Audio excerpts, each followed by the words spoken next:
Hello students, in this video we will discuss about noise analysis in CMOS circuits. So what is noise and why one has to worry about the noise in circuit analysis? Noise, as it sounds, is an unwanted signal which scrambles the original signal. Now to answer the second part of this question, we need to understand the type of noise that we are going to deal here.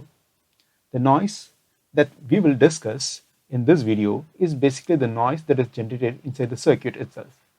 So, because of which one has to aware of the noise that is generated inside the circuit before applying any signal to be processed through this circuit.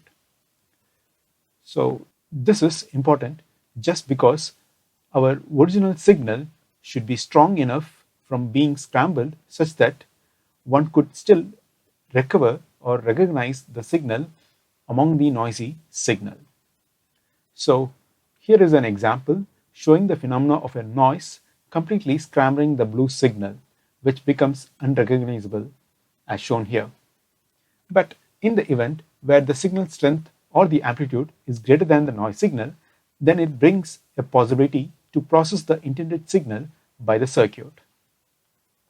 So this means that the study of noise gives us the minimum signal level that the circuit is capable of processing it and providing an useful information.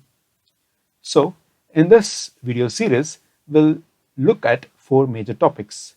First, we will study about the statistical characteristics of the noise, and then later we'll just look at different sources of noise that exist in the CMOS logic, and later we will try to analyze the noise in a CS amplifier. And at the end, we will also discuss about what is termed as input referred noise. Now, each of these major topics will have few more subtopics in it. So, we will discuss each of these major topics in separate videos.